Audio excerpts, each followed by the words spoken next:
Hello, friends. This is Dave Hurwitz, executive editor at ClassicsToday.com, here with another in a happily endless series of dreadful performances that we talk about under the rubric Great Artist, Bad Day. Oh, the poor kids. They just couldn't get it together. And, of course, it's being sold to us as though they could, and that's the issue, isn't it? Today's dreadful disc is this one. Martha Argerich and Daniel Barenboim in Buenos Aires. Now, I will come straight out and say it. The lead weight that sinks this performance like a stone is Daniel Barenboim. Argerich is Argerich. She hasn't really diminished in capacity much at all. Barenboim is another story, and it could be that they just both had bad days. It happens to everybody, because Argerich, as you know, goes around with her buddies, her friends, doing the same stuff over and over and over again, and the record labels follow her like trained puppies with the microphone set up, and they issue the result. And I really blame the artists for this. I really do. It is wrong of them to approve bad material for release. They owe their audience a debt of quality. They need to understand when things are good and when things are bad. And in this particular case, it's so easy to understand. It's so bleeping obvious. Why? Well, let's look at the repertoire. The repertoire is Schumann's 6 studies in canonic form, followed by Debussy's En Blanc et Noir, and then, and here's the one that really gets me, the Bartók Sonata for 2 pianos and percussion. Now, Argerich has recorded the Bartók Sonata for 2 pianos and percussion twice previously. Twice! I mean, how many people make 3 recordings of the same thing like that, and such a sort of an esoteric piece on top of it all? But let's take a moment and look at those previous recordings. The first one, because I've got every single possible Argerich box, of which there are multiple configurations. There's the big DG box, then there are the small individual boxes. But let's look at the small individual boxes. First, there was the Philips box, which is now on Decca. So let me pop it out here, because these are original album covers. I can even show you what they look like. Here is the original album cover. You used to actually find it in a Philips twofer, but this is what the original album looked like. It was Argerich with Stephen Kovacevic, who at this point was Stephen Bishop Kovacevic. Not to be confused with Stephen Bishop. It was Stephen Kovacevic. Anyway, here it is. And it was with, let's see, who else is playing? With Willie Goodward and Michael DeRue percussion. Now, this was on Philips. It's a very, very fine performance, very, very exciting. They were both young and happening and sleeping with each other. I think they had a daughter together, named Stephanie, if I'm not mistaken. Anyway, here they are. And don't they look like they're having fun, right? Well, they were. They were having lots of fun. And they did a wonderful Bartók Sonata for 2 pianos and percussion. So let's put this away into the Argerich Decca box. And now let's look at the Argerich Deutsche Grammophon Ensembles box. Here it is. And this is really the great one. The unbelievable. It's just the best one out there. It's the best performance available. Hands down. It really is. And here it is. There you go. It's Argerich with Nelson Freire. Amazing, and the late Nelson Freire, coupled with piano and percussion arrangements of Ravel's Mother Goose Suite and the Rhapsody Espagnole, which are just marvelous. They're played to a fairly well. I love this record. This is one of the great records of anything. And you've got this incredible Bartók, and the percussionists are fabulous. It's Peter Sodlow, the late Peter Sodlow, and Edgar Gugeis. Percussion.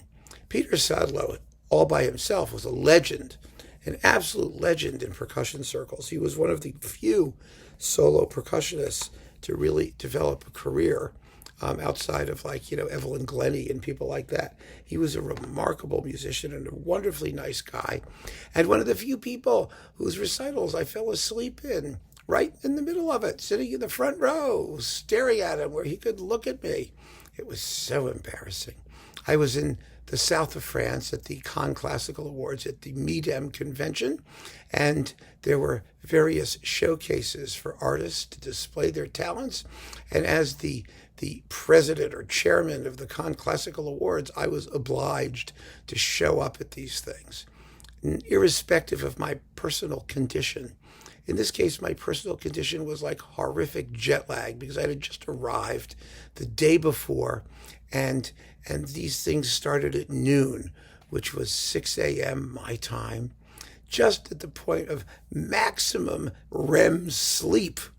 So I was sitting there at noon, and Peter Sadlow was giving a little talk. He was charming, and he had this enormous battery of percussion, which fascinated me. And, I had just met him, and we chatted, and it was lovely. And he's banging and crashing and making this deafening noise. And I'm sitting there in the middle like this.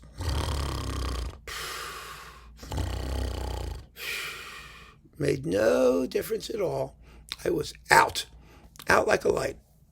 And when it was over, of course, I told him it was marvelous and fabulous and thrilling, and I apologized for having jet lag, and we laughed about it, but I was mortified. I really was.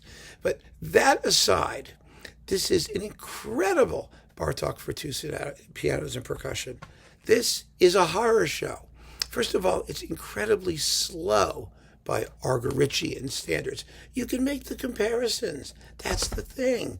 You can make the comparisons. So where was Martha Argerich? Okay, Barenboim isn't on these. I get it.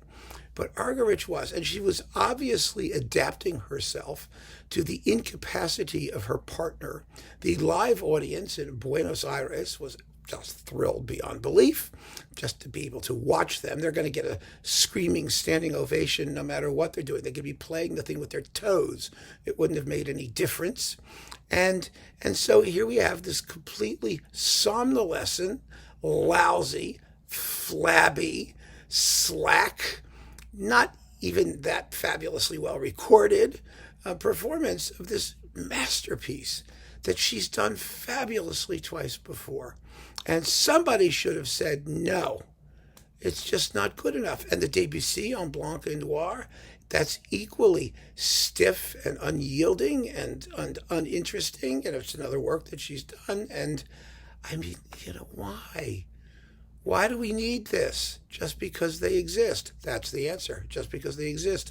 And they're big names. And you can be sure that Deutsche Grammophon sold a pile of them. But it's a disgrace. It's a disgrace to the artists, and it's so contemptuous of the listening public. The Schumann is interesting, and it goes better. It definitely goes better. It's less familiar, and okay, fine. I mean, all right, 1 out of 3 ain't bad. But the other two, oof, just awful. And there's no excuse for it at all, in my view. They had a bad day. This is the locus classicus of great artists having a bad day. And not in an, sort of abstract sense, because like I said, you can make the comparisons. And it's just so obvious that this is lousy playing and a boring concert and just, But I think that these people really need to have just a little bit of humility and a little bit of self-criticism. Not everything that they do is God's gift. It's that simple. And they are ultimately responsible for what the label does, for permitting things to be released. I mean, I just did a roundup of Tchaikovsky's Fourth Symphony. And one of the ones I did not mention in my 15 or so best recordings was the George Szell London Symphony Tchaikovsky Fourth, which is a very good performance by any standard, but it wasn't up to Szell's standard. He didn't want it released. And, because he had reservations. We don't necessarily know what those reservations were, but he had them. He had his standards. And it got released anyway, of course, because they waited until he died or whatever, but it got released, or they talked him into it. I don't know. I don't know all the details, but I do know that there are artists out there who are very serious about what they will permit to be released. Sometimes we get frustrated as collectors, are like, what's the matter? It's going to be great. What are they fetching about? There's that aspect of it. But we need more of that, not less. We really do. We need more of that self-criticism, more of that honesty and integrity, instead of this sort of narcissistic, everything that we do is fabulous, or just as bad, it's not our problem, we don't care. They pay us and we do it. Well, either way, we're not getting our money's worth. And it serves nobody. It serves no purpose. Not Argerich fans, not Barenboim fans, nobody's fans. It's just bad music. So there you go. Definitely a great artist and definitely a bad day. Keep on listening, friends. Take care.